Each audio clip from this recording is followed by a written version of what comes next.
Hello friends, welcome back to my channel Biology Reader. Today in this session we will talk over one of the most important topic in microbiology, that is gram staining. So friends, let's get started. So we will start with the definition and purpose of gram staining method. Gram staining is the differential staining method.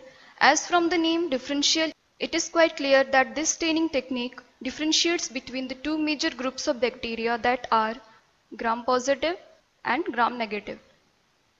And to know the difference between the two, you may look into our previous videos. Gram staining is named after the scientist Dr. Hans Christian Gram, who originally discovered the gram staining technique in the year 1882. Based upon the type of staining method, gram staining uses gram stain to stain the bacterial cell wall. Therefore, based on the difference in structure and cell wall composition and staining characteristics, we can identify and classify between the gram positive and gram negative bacteria.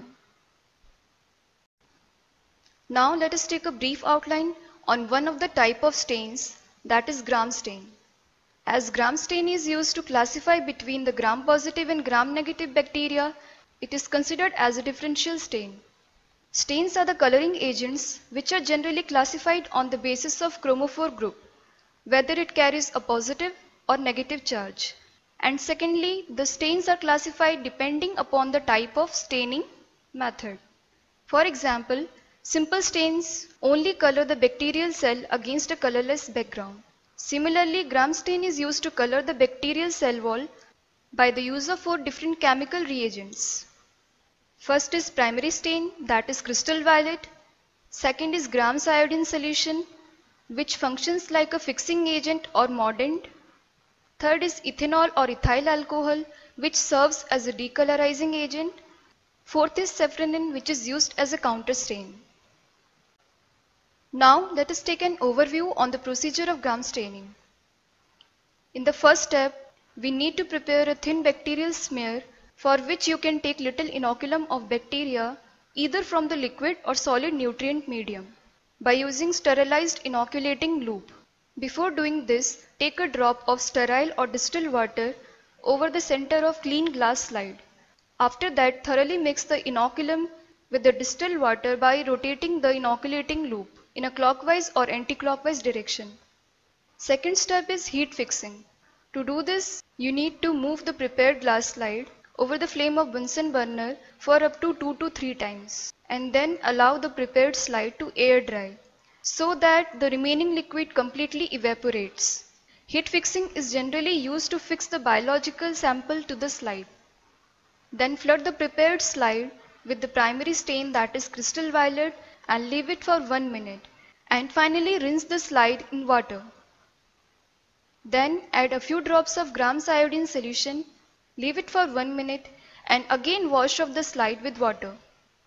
After that, add a few drops of decolorizer or ethanol over the smear by holding the slide at an angle of 45 degrees. Then rinse the slide with water. Finally, flood the smear with safranin, leave it for 1 minute, and then completely rinse the slide in water. At last, you need to air dry the slide so that you can examine the shape, size, and color of the biological specimen. Let us look into the observation table of the gram staining method. Gram staining involves 4 major steps, that are primary staining, mordant fixation, decolorization, and counter staining, for which it uses 4 different reagents, that are crystal violet, Gram's iodine solution, 95% of alcohol or ethanol, and safranin. Gram positive and gram negative bacteria show different staining characteristics, or they take up the color of gram stain differently. As you can see in the table, the gram positive bacteria do not lose the color of crystal violet, and hence they give gram positive reaction and appear violet in color. Conversely, the gram negative bacteria lose the color of crystal violet after the addition of decolorizer or ethanol, and on counter staining with safranin, they take up the pink color and give a gram negative reaction.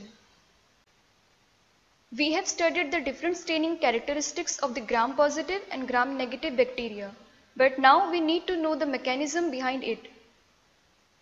Friends, have a look into the cell wall structure of gram-positive and gram-negative bacteria so that you can differentiate between the two.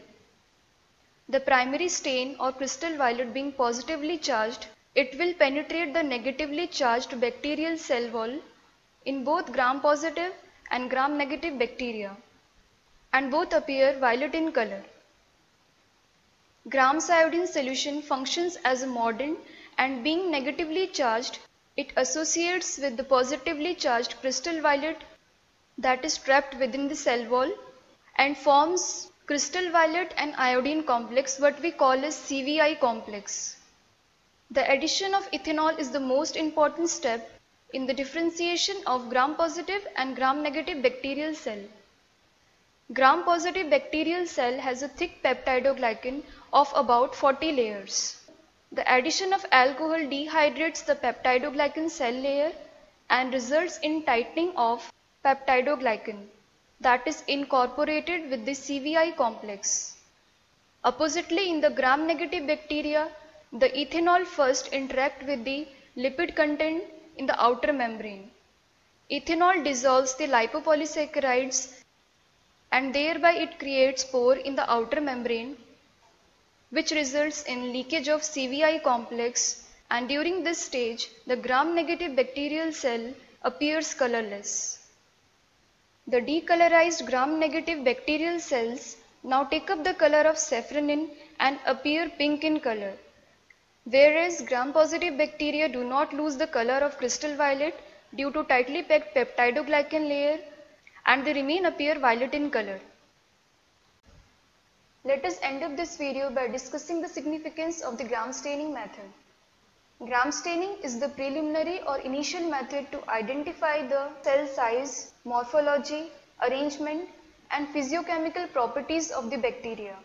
In our upcoming videos, you would also get to know the different shapes and arrangement of the bacterial cells. Gram staining method also helps us to classify the two important groups of bacteria, that is gram-positive and gram-negative bacteria. So friends, this is all for today. If you want to study this topic further in detail, you may visit our official website, that is biologyreader.com. Link is provided in the description box below.